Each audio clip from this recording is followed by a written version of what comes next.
Assalomu alaykum. O'zbekiston 24 telekanalida axborot informatsion dasturi, studiyada Umid G'ofurov. Bugun Prezident Shavkat Mirziyoyev Samarqand viloyatiga tashrif buyurdi. Davlatimiz rahbari joylarda amalga oshirilayotgan bunyodkorlik ishlari, sanoat, qishloq xo'jaligi, turizm va boshqa sohalardagi loyihalar bilan tanishdi. Shuningdek, Prezidentimiz Samarqand viloyatini ijtimoiy-iqtisodiy rivojlantirish bo'yicha navbatdagi ustuvor vazifalar yuzasidan yig'ilish o'tkazdi.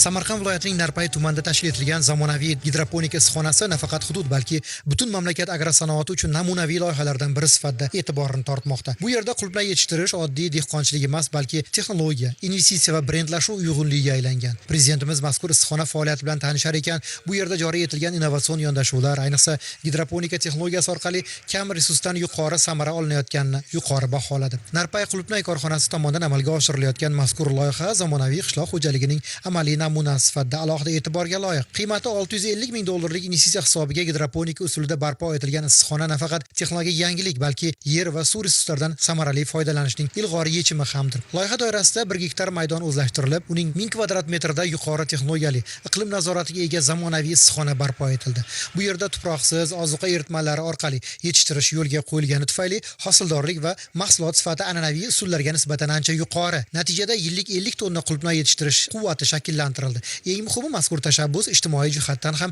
katta ahamiyatga ega. Loyiha doirasida 20 ta doimiy va 15 ta mavsumiy ish o'rinlari yaratildi. Bu esa qishloq joylarda aholi bandligini ta'minlash, daromad manbalarini kengaytirish va migratsiyani kamaytirishga xizmat qilmoqda. Shu ma'noda Narpay qulupnay loyihasi faqatgina agrar sohadagi investitsiya emas, balki innovatsiya, samaradorlik va ijtimoiy barqarorlikni uyg'unlashtirgan muvaffaqiyatli model sifatida ham baholanmoqda. Davlatimiz rahbari tanishuv chog'ida issiqxonada bugungi kunda faqat mavjud agrotexnologiyalar bilan cheklanib qolmasdan, yanada ilg'or yechimlarni izlash zarurligini alohida ta'kidladi. Xususan, sun'iy intellekt imkoniyatlaridan keng foydalanish orqali yer va suv resurslarini boshqarishni mutlaqo yangi bosqichga olib chiqish mumkinligini qayd etdi. Qancha havo turibdi, qancha imkoniyat turibdi, qancha quyosh turibdi.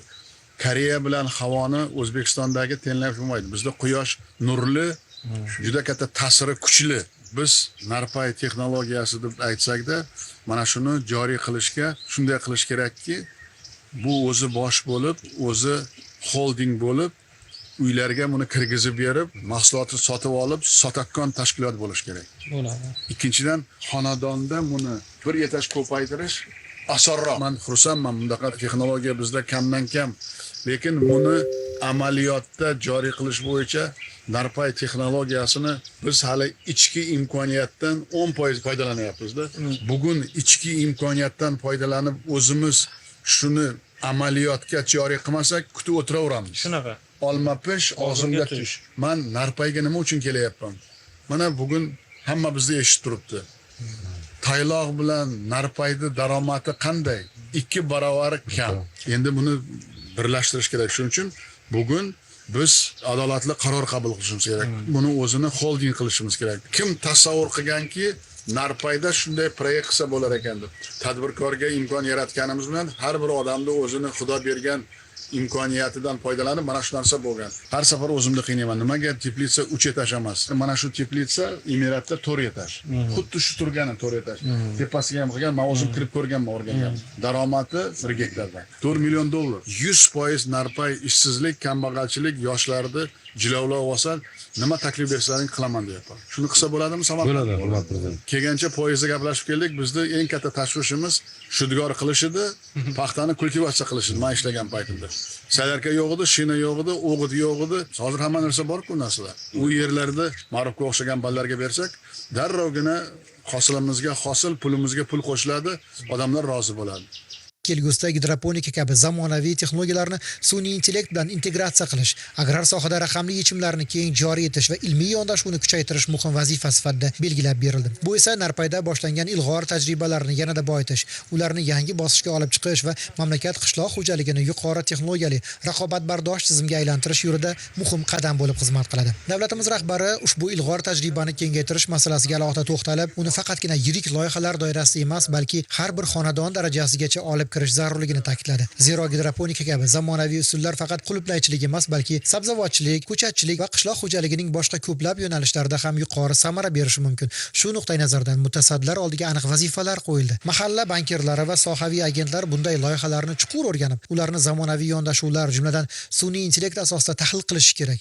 Agar har bir hududning tuproq, iqlim sharoiti, suv resurslari, bozor talabi raqamli tahlillar orqali baholansa, fuqarolarga aniq va samarali biznes loyihalar taklif etish imkoniyati kengayadi. Bu esa o'z navbatida sifatli va raqobatbardosh mahsulot hajmini oshiradi. Aholi uchun barqaror daromad manbalarini yaratadi va ichki bozorni to'yintirishga xizmat qiladi. Davlatimiz rahbari bu majmualarni ko'paytirish bo'yicha, ularni rivojlantirish bo'yicha, sun'iy intellektdan foydalanib hosildorligini 5 karra oshirish bo'yicha aniq topshiriqlar berdilar. Mana bu hozir ko'rib turibsizlar. 2 qavatdan hosil olinyapti, lekin davlatimiz rahbari juda to'g'ri ko'rsatmalar berdilar. Buni 5, undan ham ortiq qavatdan foydalanib, bu yerda hozir olinayotgan daromadni 5 karra oshirish bo'yicha aniq topshiriqlar berdilar. Bu tajribani Narpay tumanining 53 ta mahallasini har bir xonadoniga olib kirishni, u yerdan bir kooperatsiya tizimini yaratib, bu mahsulotlarni boshqa hududlarga eksport qilish masalalarini aniq tushuntirib topshirig'ini berdilar. Shu yerni o'zida